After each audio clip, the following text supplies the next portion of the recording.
Ay, magandang gabi mga bossing. Ang ganda nung ano kahapon, yung 4 alas. Geso si Sandro Marcos. Oo. At meron hong ano, masaya, maganda ang usapan eh. Pero meron hong revelasyon si Sandro Marcos tungkol ho doon sa kahilingan nitong si Duterte kung sakasakaling siya ang mananalo. Pakinggan natin mismo si Sandro ha. Magbibigay ho tayo rito ng mga reaksyon sa sinabi ni Sandro, no? Mr. President. Nung nangangampanya ng aking tatay, tapos hinihingi niya ang suporta ng Malacanang, tinawagan kami. Pinapunta kami sa Malacanang. Pinahintay kami dyan, mga 2 oras kami nakahintay. So, nanghihingi ng suporta si PBBM sa Malacanang. Sabi niya, di ba? Nung nangangampanya ng aking tatay, hinihingi ni ang suporta ng Malacanang. Pinatawag sila. Hindi naman outright na ayaw sumuporta Malacanang, di ba? Kaya pinatawag daw sila eh, di ba? Bakit? Ito sa atin eh, ha? Di ba? Humihingi ng suporta si PBBM sa Malacanang nung siya raw ay nangangampanya na, sabi ni Sandro. Bakit hindi hihingi ng suporta si PBBM? Bakit malakas ang loob ni PBBM na humingi ng suporta sa Malacanang? Bakit? Kasi nga, si Amy, tumulong din siya eh. Nung panahon na nangangampanya, si Digong. So, di ba? Oh. Kaya, malakas ang loob ni Bongbong na humingi rin ng suporta kay Digong. Dahil, alam ni, di ba, na sinuportahan ng ate niya etong kampanya nitong si Digong nung nangangampanya bilang presidente. Si Digong naman na umamin dyan. Di ba? Oh. Tuloy natin. Nga sabi ko lang na alam ni Marcos, di naman niya lalapit eh. Kung wala silang, kung wala silang dapat ilapit. Kaso meron silang dapat ilapit eh. May nagawa yung Marcos eh sa pangangampanya nitong si Digong eh. Nung panahon na siya tumatakbong presidente, di ba? Ang nangyari nga lang doon, di ba, paulit-ulit ako. Sinuportahan siya ng Ilocano, pero ito si Digong, ang sinuportahan si Cayetano. O, di ba? Yun ang nangyari. Kung hindi sinuportahan ni Amy yan, baka natalo yan eh. Kukunti lang naman ang lamang yan kay Barroas eh. O, tuloy natin. Tambay lang doon. And then, nakaharap kami. I'm never gonna forget. Nandun kami sa presidential guest house, pinasok. And at the time, there was still no official endorsement from Malacanang. And Bumabanat pa ngayon presidente, no? exactly. And so we were supposed to meet the president at the time. But instead, hinarap kami sa 3 tao. Hindi ko na lang... So, hindi humarap si Digong sa kanila. Yeah. Sabi ni Sandro, dapat ang alam namin, makakausap namin itong si Digong. Pero hindi.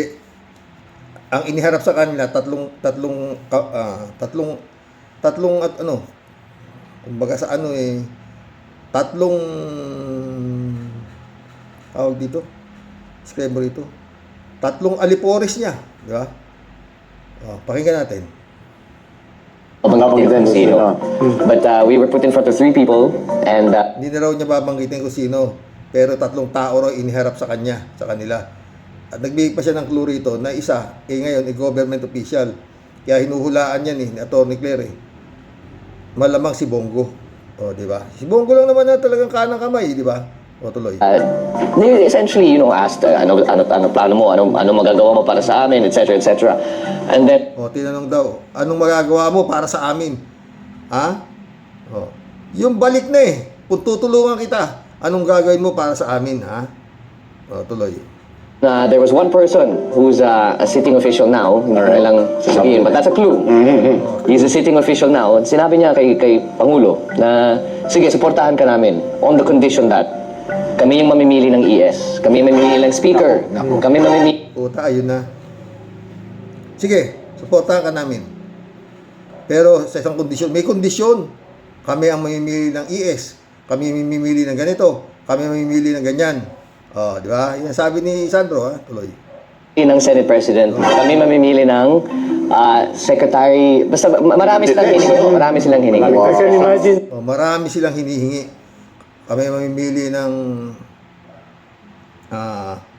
tawag ito, yung ES, yung parang si Recto ngayon. Tapos si Bersamin nun yung naging ES ni ni Bongbong di ba? Oh, tapos sila mamimili ng Senate President, sila mamimili ng Speaker of the House. Maraming hiniling tuloy. Saying And then when we left the palace, tumingin tatay ko sa akin. Alam mo, kulang na lang papatayin na nila ako. Mr. President. Nung Ayun yun.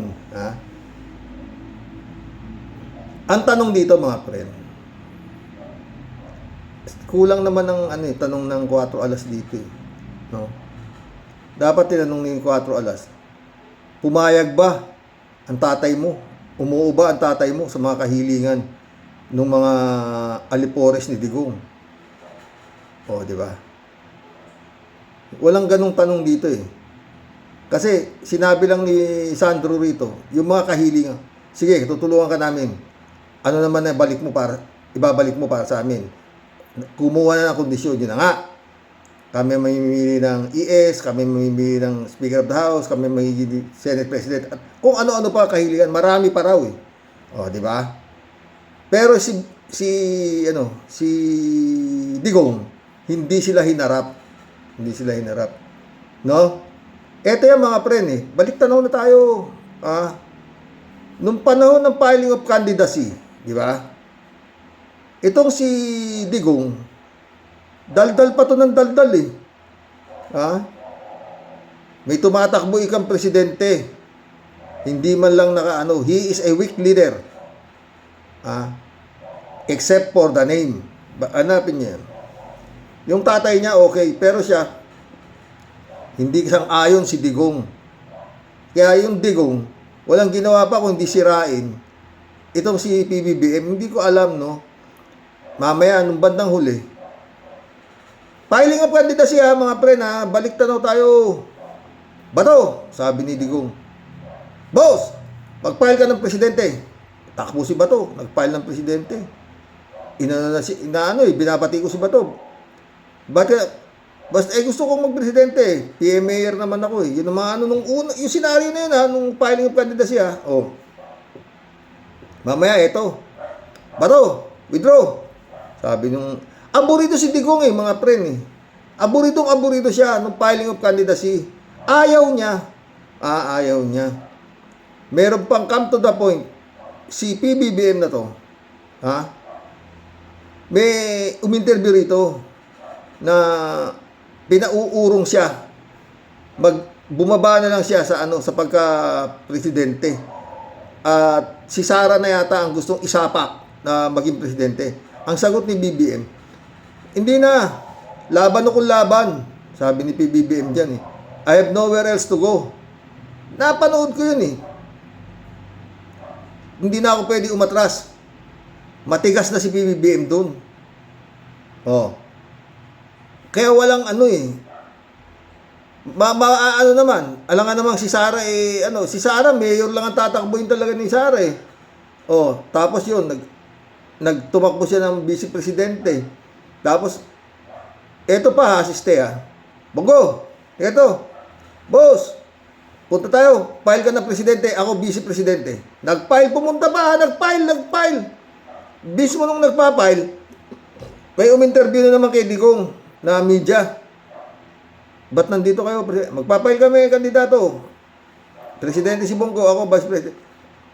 Kakalabanin ninyo yung anak nyo? May nagtanong, Sabi ni Digong, parang wala sa sarili si Digong nung mga panahon na yun bakit? Nag-file na ba siya?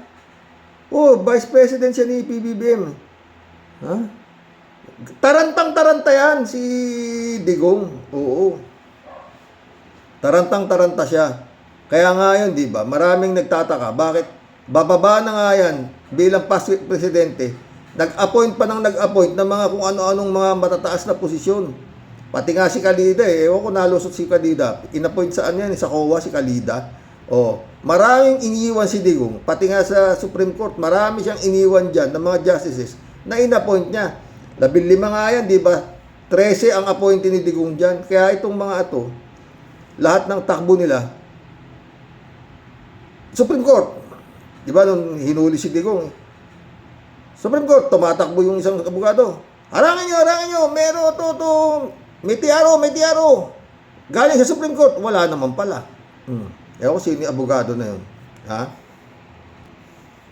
Kaya nung nanalo na, di ba? Nanalo na. Eto na ngayon nasiste. Lahat ng sinabi nila na gusto nilang mangyari kay PBBM, hindi nangyari. Yung sila ang pipili ng Senate President, sila ang pipili ng Speaker of the House, sila ang pipili ng yung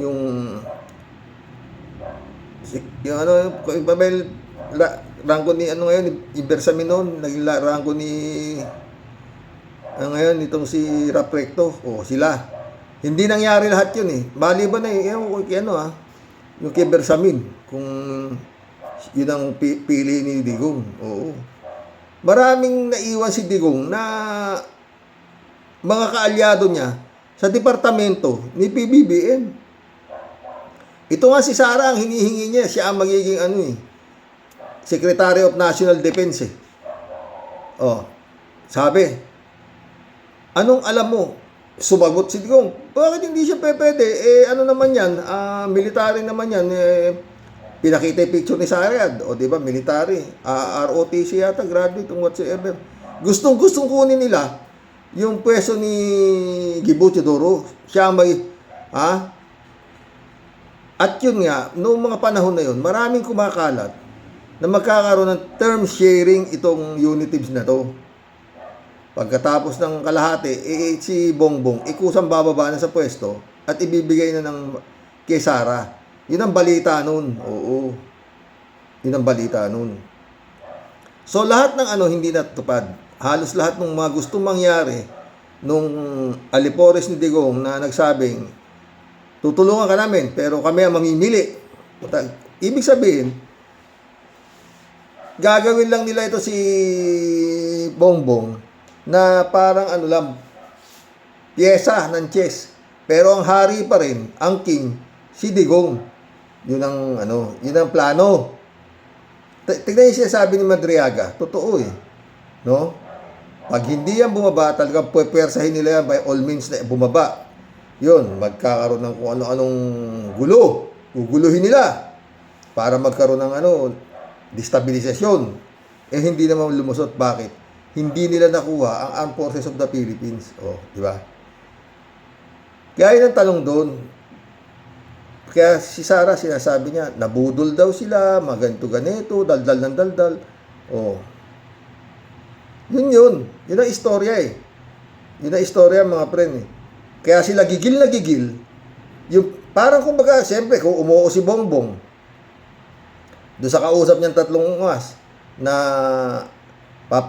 tulungan ka namin sa isang kondisyon na kami ang mamimili. Kung umuo si Bongbong doon, yun ang pinahahawakan nila ngayon na parang nagsinungaling si Bongbong. Hindi siya hindi siya tumupod sa pangako. Di ba? Kita mo yung mga hiniling ni Sara, kailangan hatid sundo siya ng helicopter. Para hindi siya ginagabi sa daan. Naklang puta, yung mga kahilingan di ba? Talagang ayaw si Digong, aburito si Digong.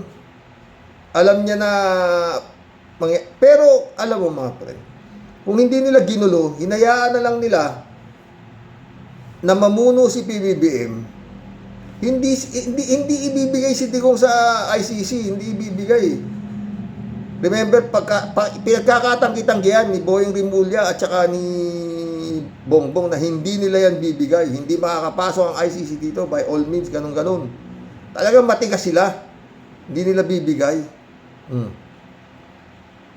Pero hindi sila nakontento Si Sara naman, palpak na, nilagay sa Department of DepEd, nilagay sa DepEd. Palpak na, pero hindi, ang dami ng ingay, tanggalin na yan, na walang silbi, lahat na. Si Bongbong hindi niya magawa. Hanggang tong Sara, nagbitaw na. Tinanggap niya na yung resignation. Pero ginugulo na nila. Gusto na nilang bumaba talaga si, daldal na ng daldal, maiso, kung ano-ano na, lahat. Kung ano-ano ng black propaganda, na si Bongbong ganito, si Bongbong adik, whatsoever, hair follicle, mga kung ano-ano na lilabas. Noon itong mga magnanakaw, yun na. Punta tayo dito kay Matibag, mga boss, ha. Tungkol naman dito kay Paras at saka dito kay Labiste na to, no? Na, sabi, matibay ang ebidensya ni NBI Director Matibag, ha? Tignan. Sa gitna naman ng issue sa munay planong paninira kay Executive Secretary Ralph Recto, nag-abroad na raw si Congressman Leandro Libiste ayon sa Bureau of Immigration. Mensahe naman sa kanya ni NBI Chief Melvin Matibag, Bon voyage! Hawak na rin daw na ahensya ang mga ebidensyang sinlakas ni Superman. Nasa frontline ng balitang Yan na naman tayo, Mga ebidensyang sinlakas ni Superman. Asa na yung NBI Director Melvin Matibag, yung isinampam mong kaso na qualified human trafficking doon sa ni-raid mong putahan ni Depensor. Wala pa. Ang kinasuhan mo doon, si Depensor, yung asawa niya, saka yung anak niya. Napakatibay din nun. Kasi kumbaga sa entrapment operation yun, huli sa akto. Napakatigas ng ebidensya na yun. Asan na yun? Mukhang nilalamok na naman sa final yun. DOJ o Ombudsman? yan si Gio Robles. Yung ebidensya naman nandiyan dyan. Sabi nyo nga, malakas. Kasi lakas ni Superman yung ebidensya. Kumpiyansa si NBI Director Melvin Matibag sa mga ebidensya na posibleng magdiin kay dating Negros Oriental Congressman Jing Paras at Batangas 1st District Representative Leandro Libiste kaugnay ng investigasyon sa umano'y tangkang character assassination laban kay Executive Secretary Ralph Recto. Ayon kay Matibag, nakaabang ang kampo ni Recto sa magiging resulta ng fact-finding ng NBI bago gumawa ng legal na hakbang. Sa kabila nito, iginiit ni Matibag na hindi pa itinuturing na sospek sina Paras at Libiste. Pero may nais daw siyang linawin sa dalawa. Number one, directed to Congressman Jing Paras. Are you categorically denying na nag-usap kayo nitong alias Ken na to? Nag-usap ba kayo o hindi? Yun lang. Pangalawa, kay Congressman Libiste, are you categorically denying na inutusan mo or nag-usap kayo ni Congressman Jing Paras para sa plano to? Apat na abogado naman mula sa isang law firm sa Ortigas ang ipapatawag din ng NBI na dawit daw sa tangkang frame-up. Ayon kay Batibag, mga kinatawan ni Libiste ang mga abogado na dumalo sa mga pagpupulong at inatasang gumawa ng script para sa affidavit ng mga artistang kinuha para siraan si Recto. Hindi muna pinangalanan ni Matibag ang mga abogado, pero ipapasabi na sila ng NBI sa Lunes. Sa panayam ng News 5 sa talent manager na si alias Ken, na una niyang idetalye kung papaano isasagawa ang balak kay Recto. Ang sabi niya, kailangan lang natin na magdala ng mga tao na kailangan marunong umarte sa gagawin nating plano. So it was a character assassination. Yung executive secretary natin. Meron naman kaming mga rehearsals, meron naman kaming mga ipapabasa or Sinabi rin ni Matibag na tinangka umanong tawagan ni Paras ang cellphone ng inarestong talent manager na nasa kustodiya ng NBI. Wala pang tugon si Paras sa aligasyon ni Matibag. Totoo ba o hindi na tinawagan mo yung alias Ken kahapon? At bakit mo tinatawagan yung supposed to be person of interest dito sa usapin na to? Yesterday. Pinakita namin sa telepono ni alias Ken mismo because you have to remember na yung telepono niya is an evidence of ongoing investigation. No-show sa sabina ng NBI kahapon si Leviste. Ayon sa NBI chief, bumiyahe abroad si Leviste at Senadora Loren Legarda, bagay na kinumpirma naman sa News 5 ni Immigration Spokesperson Dana Sandoval. Ayon sa BI, kapwa walang derogatory records na pipigil kina Legarda at Leviste na makalabas ng bansa nang dumaan sila sa immigration. August 2, nang hiwalay na bumiyahe pa Hong Kong si Leviste, habang patungong France naman si Senator Legarda. Sa Martes, ang bagong schedule ni Paras at Leviste na humarap sa NBI. Nang tanungin naman kung may mensahe si Matibag kay Leviste, aberong sagot ng NBI chief. Ang reaction ko, mag-ingat siya sa biyahe niya. Happy trip sa kanya. Sabi nga ni General Gentore, ingat po sa biyahe, di ba? Dahil papunta ng Pransya, bon voyage. Yeah. Nagbabalita mula sa frontline, Gio Robles, News 5. Mga kapatid, Itong kaso na to mga boss kung susukat ko sa tibay lang mas matibay pa yung kaso na sinampa niya kay kay si Defensor, tsaka doon sa asawa ni Defensor. Wala namang saan? Ano na nangyari? Katagal na noon. Kailan pa yun? Ang liwa-liwanag noon. Ang liwa-liwanag noon. Parang confidential pa yun Kitang-kita, nagdodroga, tapos yung hotel, 58 yung na-rescue mga babae. Ang liwa-liwanag. Ngayon, parang hindi na pinag-uusapan Di ba? At ano mangyayari? Puro sampa ng kaso, tapos wala. Ang daming paulit-ulit yung kay Trillanes. Katagal-tagal na niyan. Ang mga sinampan ni Trillanes sa mga Duterte. Natutulog. Walang nangyayari. Gustong-gusto na ni Trillanes makita yung tattoo ni pulong sa likod. Ano ba? Mga friend? Tapos makakarinig ka ng panood ko si Atty. Enzo kanina, yung baka kalaya raw si Kibuloy, kung dito raw makukulong, kung sakasakaling si Sara ay mananalong presidente. Putak.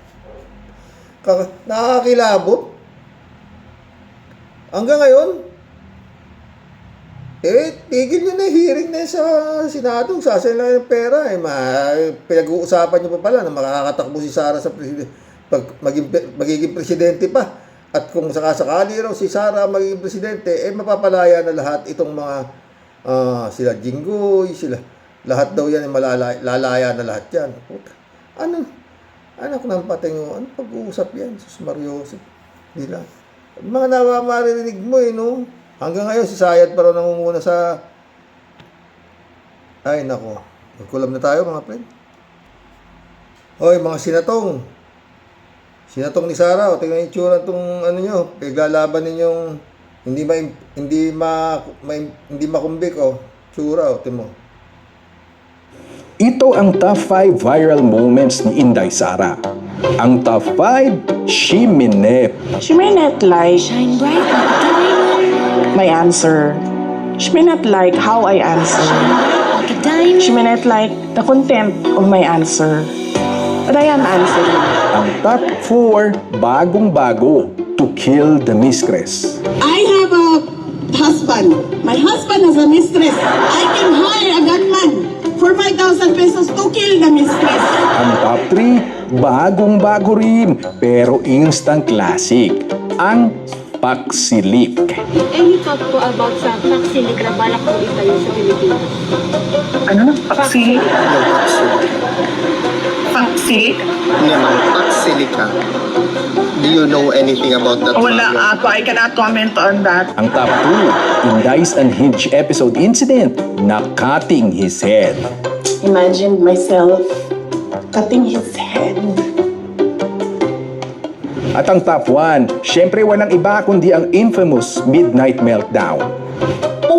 Ang ina ninyong lahat. Martin Romualdez, Lisa Marcos, Bongbong Marcos. patayin mo si BBM, si Lisa Araneta, at si Martin Romualdez. No joke, no joke. There you go, folks. At yan po ang top Oy, mga senador. Senador kayo ng bayan, ha? Mahiya kayo. Kung may natitira pa kayong konting kahihiyan, mahiya kayo. Yan ang ipaglalaban ninyo. Baliw. Anak ng patay mo. Magkulab na tayo, mga friend. Ito, yung gustong-gusto ko nyo mapanood, ang pagtatanggol ng asawa sa kanyang asawa, maski na may tama yung asawa niya. Hindi naman lang pagiging genuine ang criteria para makapasok sa Senado dahil gagawa ng batas. Number 1, si Robin nakatapos yan ng college. Meron siyang degree sa criminology. Next, si Robin nung nasa bilibid nakapagpasa na ng batas. Okay. Teka, anong batas yung naipasa?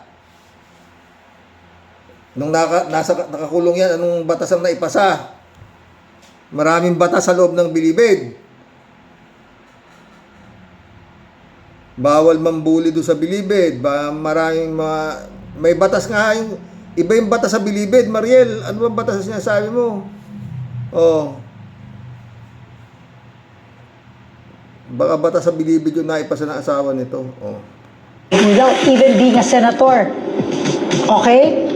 Number 3, sa tingin niyo ba ang Philippine Army, bibigyan siya ng ganun kalaking role, ganun kalaking responsibility sa Philippine Army na siya ang in charge of communications at strategic planning? Kung sa tingin niyo hindi siya qualified. Di ba? Ang Philippine Army. So, doon sa mga nagsasabi na hindi siya qualified, I beg to disagree. He is more than qualified. Hindi naman lang pagiging genuine ang criteria. Kayo naman, kita nyo, English yan. I beg to disagree. He is more than qualified. Di pwede nga, tama si Panelo, na kung sakaling hindi pwedeng maging vice president ito dahil more than qualified to be a senator. Di susunod, vice president.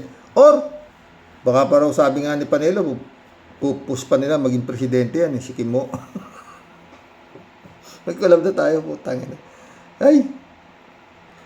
Ang maganda yung anak nito, si Kylie Padilla ba yun? Oo. Ano masasabi mo? Gusto raw, tatakbo raw vice president yung tatay mo. Haalis na ako ng Pilipinas. Kaya kung magsalita si Sayad, di ba? Pag ako hukayin ko yung tatay ninyo, tapong ko yan sa Los Philippines. Kasi nga, pinapalabas nila na ito nga, dahil kay Duterte, kaya nalibing yung tatay niya rin sa libingan ng mga bayani, napakalaki ng utang na loob. Ganun sila, di ba? Kung hindi sa amin, hindi malilibing. Putang ina, grabe, no? Kung hindi naman sa mga, paulit-ulit, kung hindi sinuportahan ng Ilocano yan, hindi yan mananalo. Kaya nga binoto ng Ilocano yan dahil nga sa pangako niya si Digong na ipalilibing niya si Bongbong at si Marcos Sr. sa libingan ng mga bayani. Ano ba? Ang laking tulong ng Ilocano dyan. Sila walang utang na loob, di ba? Tama yung sinasabi ni Las Cañas. Traidor yan. Librado Ludovico, shout out. Blessed Saturday morning, Carox and Auto Warriors. Baka napapaso ang putang hitad. Kaya mabilis lumabas. Di ba? Napapaso yun. Kung gaano kabilis yung pasok, ganoon din kabilis yung labas eh. Librado Ludovico. Ano ba yan? Aaralin, ewan ko sa inyo. Maliwanag pa sa sikat ng araw na manyakos itong si Kibaliw. So what kung Pilipino putang batas na yan? Basta may salapi sa inyo. Sa iyo ang batas. Yun nga, librado eh. Librado ulit Buti na lang mayroong isang Alex Ila na kilala ang Pilipinas, hindi sa kagaya ninyong mga magnanakaw na politiko. Mga PI kayo, tamaan sana kayo ng kidlat. Yun nga. Michelle Edwin Mike, shout out my friend. Kalat ni Baya, shout out. Good evening, Kasani. God bless your family. God bless your family too, my friend. Kalat ni Baya. Apolinar Tolentino, shout out. God bless you and your family, Karox. God bless you and your family too, Apolinar Tolentino. Apolinar ulit, mayabang yan, libistin na yan. Akala mo kung sinong magsalita na malinis, yung pala ay may katiwalian din. Komo mayaman at nasa pwesto, akala mo kaya na nilang lahat ang gusto nila. Ang totoo niyan, gusto lang nilang sirain ang mga rekto ng Batangas at nang makaupo nila ang politika sa Batangas. Sobrang ambisyoso para malaki ang manakaw siguro. Mga walang kasiyahan, napakayaman na gusto pang mas yumaman. Walang kasiyahan ng putang. Mga swapang, pero sabi ni Matibag, sinlakas daw ni Samson ang ebidensya laban sa mag-inang Loren para makulong. Mantakin mo, pati araw, pala nakukurap din. Kahanga-hanga talaga ang mga politikong Pinoy sa pagnanakaw, buisit. O, diba? Diyan tayo perfect eh. Mary Lebron, shout out ah. Good evening, Sir Rox, no skipping ads, sabi niya. Rodelia Alpinor, shout out. Hello po, Sir Rox, para sa akin dapat na ibigay si Kibuloy sa US kasi noon pa man may kaso siya, ewan kaso ni Kibulog, depende sa kaso kung paano at kung klaseng kaso niya, maliliit ang kulungan sa US. Isang bintana sila. Ay Sir Rox, bahala na si PBBM. Salamat Sir Rox, ingat and God bless po. Yun nga, iisipin pa yan. Basura yan eh. Apolinar Tolentino, sa dami ng babaeng inasawa niyang si Kibulog, si Kibugli, dapat pinuputulan ng ariyan para makaganti yung mga biktima niya at di na makapangasawa pa. Dapat yan, kumanta na yan eh. Perden San Juan, magandang gabi Sir Rox. Magandang gabi. Ted, shout out Ted. Walan yun naman, si Sayad, magsisimba lang kung meron pang sound effect, parang papasok ng bida ng pelikula. Kaya lang, ang pagkakaiba, si Sayad, ang kontrabida, may katok pa. Di ba? 3JC Hope, shout out. Sir Rox, napanood mo ba yung si Auntie Claire, yung mga kondisyon ni Digong? Yun nga, ito nga eh. Last election, siniwala ni Sandro Marcos. Pinaghintay pa ng 2 oras sa Malacanang press room si BBM at si Sandro. Tapos, di naman hinarap ni Gong D. Nagpasugo lang ng 3 tao para itanong kung ano ang magagawa ni BBM sa kanila. Pag naging presidente siya, wow, umihiling na ng kondisyon bago maging running mate ni Inday Sara. Nakakapangilabot ang mga Duterte na ito. Kaya hindi talaga dapat makabalik yan sa Malacanang dahil pag nakabalik yan, goodbye Philippines na. Totoo yan, friend, ha? Kaya nga, kong naririnig yung mga vlog na pag nanalo, palayain niya, putang ina, pag paulit-ulit ako, pag yan nakatakbo, inutil itong gobyerno na to. Yun lang yun, wala nang iba. Tangina. Wala akong masasabi kundi napaka-inutil nitong administrasyon na to. Pag yan, si Sayad ang nakatakbo, ha? Hindi yan nakumbik, hindi yan nakulong. Dapat yan, makukumbik na, makukulong pa. Sa dami ng winalangyan yan. Oh. Ang dami na nagsasabi. Grabe. Dapat pati yung mga senator judges na umano dyan, pakulong. Oh, may mga tuloy natin, Elizabeth Iscareo. Good morning, Sir Rox. Dapat lang makakasuhan ng mag-inang libiste. Buti na lang at makakasuhan na yan, mga buhaya sa ating gobyerno ito. Buti na lang matapang itong ombudsman Rimulya na ito para kasuhan sila tapos na maliligayang araw nila. Thanks God. Ang problema nga, Elizabeth, puro kaso eh. Walang conviction. Ha? Friend Shervin Sapeda, shout out. July 7 Alcantara. Christiansen, Analisia Polinar, shout out sa inyo mga friend. Ha? Sabi ni Friend Shervin. Ibig sabihin lang po, Sir Rox, di po araw-araw piyesta, ano po? At syempre pa, Sir Rox, syempre,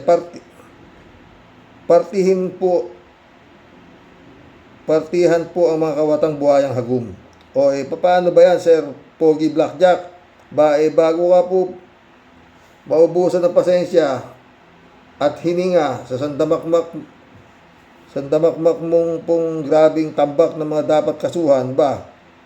medyo bilis-bilisan po natin ng korte ang mga paghambalos at paghambalos po dito po ng mga pesting yawang mga pinutukan po ng lintik ng mga tropang Abu Sayyaf. Ano po? Ba, Sir Blackjack? Ginusto mo yan, di ba? O, dapat pangatawanan mo po. Ano po? Ba, siguro po kung iba po ang napalagay sa pwesto mo, ba, baka matagal nang nagsisiksikan sa loob ng ang mga kampo ng halimaw na sila Lucrecia Di Masupil. Sir Rox, puro po iisa ang tono ng kanilang tugtog. Lahat po ng mga inutil at sobrang naging gahaman sa pagnanakaw sa kaban ng bayan. Ba, tingnan mo po kung saan po sila lahat nakalinya ngayon. Puro po plunder, human trafficking, abuse of power, and public trust. Puro po shameless ang mga hinayupak. Kaya Sir Blackjack, wala na pong dapat marami pang patumpik-tumpik bago pa po mag-alabato, bantag at atong ang mga pusakal na kriminal na mag-anakaw. Ba, patunayan po natin tayo pong mga taga Cavite, di lang po tayo alapalos at alakidlat.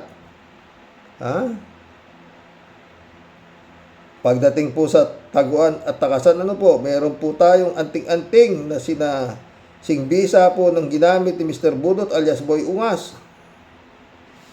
Kaya po siya pasamtamantalang nakalaya. Hoy, Boy Balasubas, grabing kapal talaga ng pagmumukha mo, no? Kahit ano pang palusot ang gawin mo, kilala namin ang hilatsya ng pagkatao mo, hoy. Kung yung iba, napapaniwala mo na inosente ka sa kaso mo sa pagnanakaw, sabihin mo yan sa pulutong ng mga bangyaw. Huwag kami, oy, alam namin ang kartada ng mga pagmumukha mo pagdating sa kwarta. O di ba? Maliwanag ang ebidensya. Kung hindi ka ba naman isang napakalupit na buhayang hagum, akalain mo, inulit mo pa talaga ang pagiging kawatan mo sa pagnanakaw. Kala mo siguro lusot ka na. Di ka na ulit iboboto ng tao sobrang ng songso ka sa'yo. Nanalo pa yan dahil kwarta pa rin. Ano ba naman ipagkaiba mo kay Boy Lamon?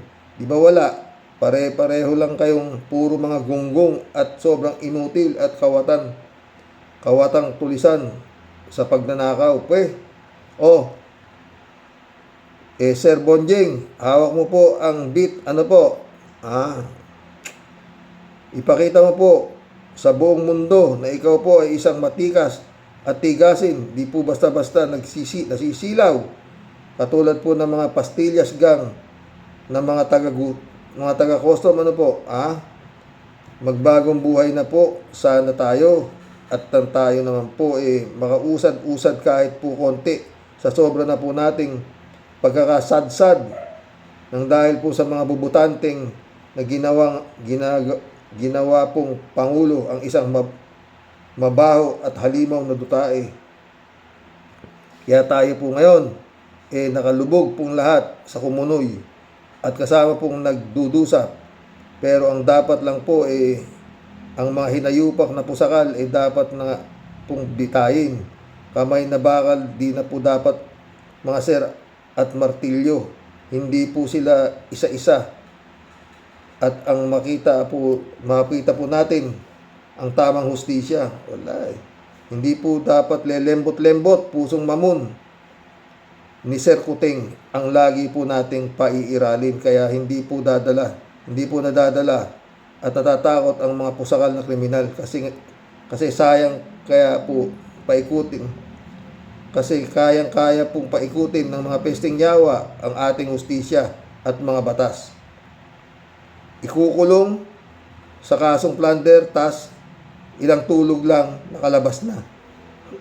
Anong klaseng batas meron po tayo, mga kagalang-galang na hukom?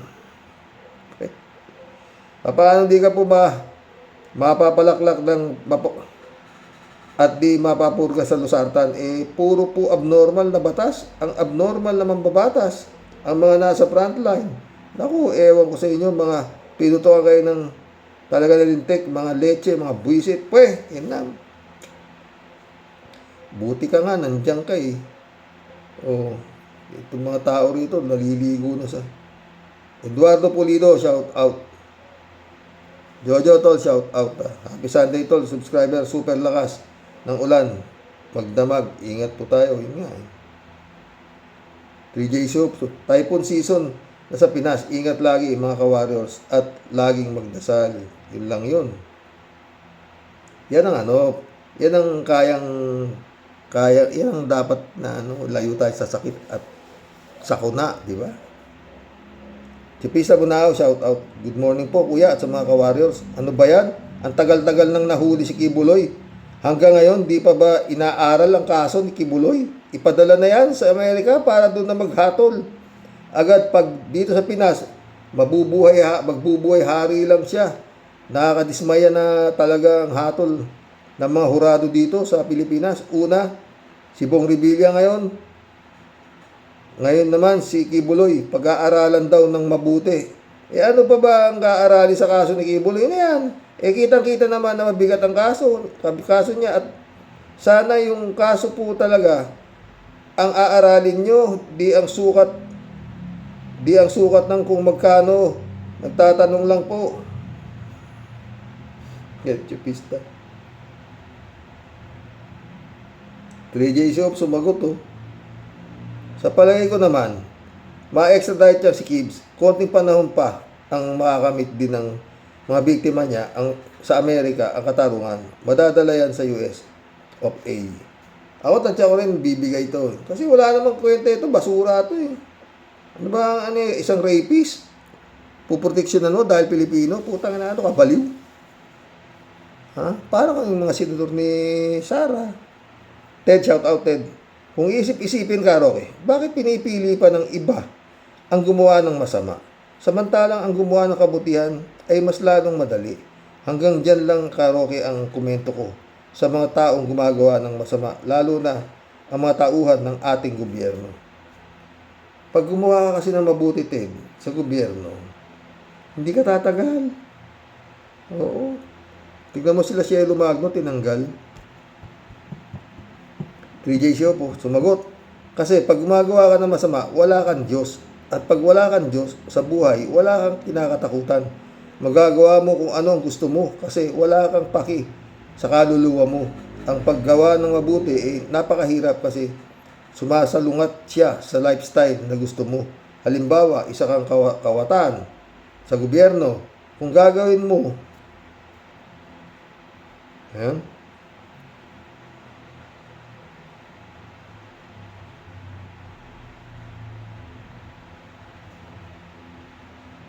kawatan sa gobyerno, kung gagawin mo ang mabuti, ang hirap nun kasi wala kang perang makukulimbat. Kung gagawin mo naman ang masama, ay tuwang-tuwa ka kasi marami kang pera makukulimbat sa taong bayan at bongga ang lifestyle mo tulad ng mga nepo babies, di ba?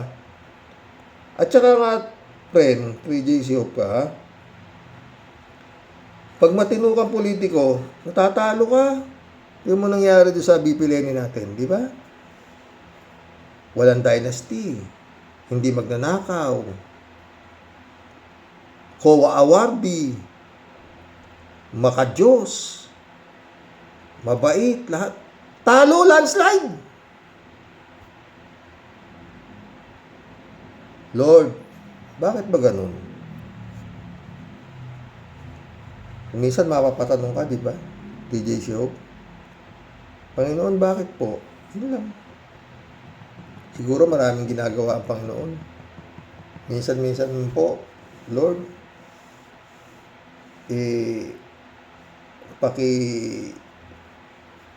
tingnan ng ating bansang Pilipinas. No?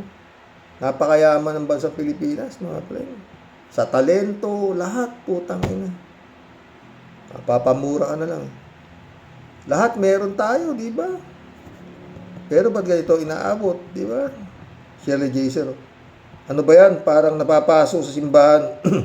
Parang takot na takot malapitan ng tao. 400 ang bodyguards niyan. Ganyan talaga ang may ginagawang masama. Takot sa sariling multo niya. Karo. Sinabi mo pa.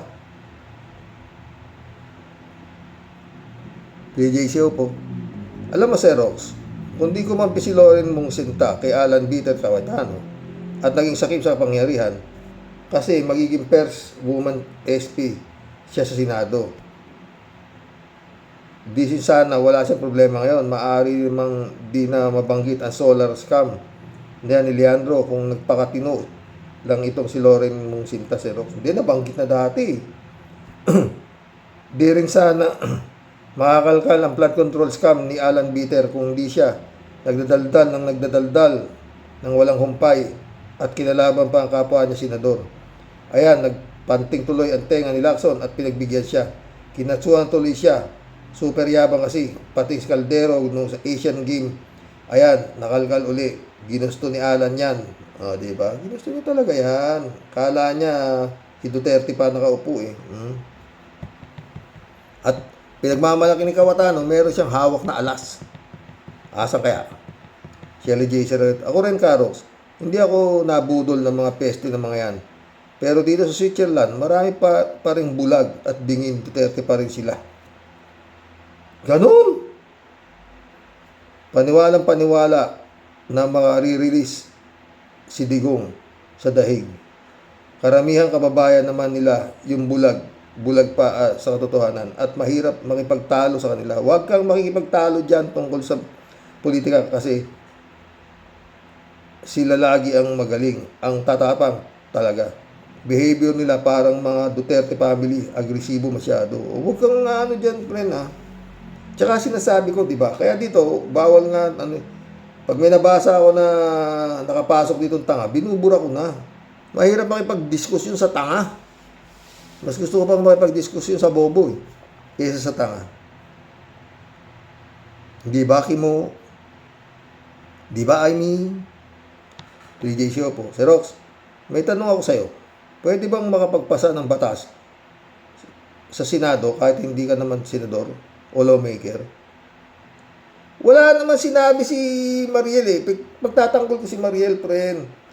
Nakapagpasa lang siya ng batas. Pero hindi naman sinabi ni Mariel na nakapagpasa siya ng batas sa Senado. Baka yung naipasa niyang batas, doon sa kulungan. Kunyari, nakapagpasa siya ng bawal hindi maliligo ang isang peso kada araw. Baka yun na, kasi yung iba mababaho, baka ganun, baka yun na naipasa niyang batas. Ganun. At higit sa lahat, nakakulong ka pa. Yun nga, nakapagpasa siya ng batas sa kulungan. Yung susundin ng mga preso, hindi sa labas. Yun. Pinagtanggol ko, friend, ha. Sabi kasi ni Mariel, nakapagpasa raw ng batas si Kimo, kahit nasa kulungan. Yun nga. Nakapagpasa siya ng batas doon. Kaya nga siya naging naging Muslim. Diba? Nakagraduate daw ng criminology pero di pala nakapasa sa board. Ano ba yan? Saka reservist daw si Kimo ng AFP. Anong big deal doon? Ang daming mga artista na reservist din tulad ni Gerald Anderson, Lawrence Tito at iba pa. Pinagmamalaki ni Mariel. Wala namang special doon. Naman, asawa niya nga yan. Ang hindi lang niya mapagmalaki, yung pututoy niyan. Kasi nakita na nga natin na gasili lang ang laki. Oo. Ay nako, kaya pala nagkakaganyan si Kimo dahil din kay Mariel. Hindi tinuturuan bagkos, kinukonsinti pa. Di ba? Yun na yung pagmamalaki niya yun. Pero yung pututoy niyan, hindi pwede pagmalaki dahil nakita nga, bibitin-bitin eh. Kala ko, ebak eh. Pututoy pala yun. Kaya pala hindi yata nagbibrip. Marili Pabianak, shout out ha. Dahil Sunday po tayo sa mga ka-warriors. Sino mag-aakala na kakaharapin ng mga senador ang patong-patong na kaso ng dahil sa pagdikit nila sa Duterte power? Basta dumitak sa demonyo, lahat ng gusto mo bibigay, pero may katapusan. At hindi basta-basta katapusan ha. Yan. Shout out, Pastor Jun Lagon, my friend. Friend Amy Bingson, Dolor Garcia. Eman Escalona, shout out sa inyo mga friend ha. Teresita Anagaw, shout out. Kaya pala hanggang ngayon, ganun na lang ang himod tae at puwet ni Ligada at Libista kay Sara. Buying na, putang ina yung mga ina ng mga Duterte. Ba, nagmumura si masamang murahin, tanda nyo, pera, nagtaong bayan ang ginamit dyan. At kung maniniwala pa kayo sa mga Chinatown ng mga Duterte, tanga na lang ang iba sa inyo. Tayo ang ninanakawan, buksan ninyo ang isip ninyo. Sarado nga, friend. Welcome to the club, Teresita Anagaw. Eddie Luna, shout out. Sa itsura pa lang ng suot ni Sayad, yung puti na damit na laging suot niya, palatandaan na malakas ang putok nun sa pag nasa tabi niya. Kaya pag nasa tabi ka niya, sigurado maaamoy mo ang putok ni Sayad. Malamang putok yan. Tsura no? Eddie Luna ulit Sa 2028, dapat ang higpitan ng bantay ng mga malaki ang nalalaman sa eleksyon. Bantayan ng mahigpit ang COMELEC dahil may demonyo dyan. At halimaw, kikita na naman ang putang ng luwa ang mata. Sana bantayan ng mahigpit, baka makapandaya si Sayad. Hindi natin alam kasabwat ang luwa ang mata. Pag yan nakalusot, goodbye Philippines na. Totoo yan Luna. Mission accomplished mga boss. Hanggang bukas pumuli. God bless, no? Ay nako, mga friend. 8 days na lang. Goodbye. Line of 6. Punta na ako ng Palakol. Lord, sana ilayo mo ako sa mga anumang sakit at kapahamakan pa rin, no? Goodbye. Good night, mga boss.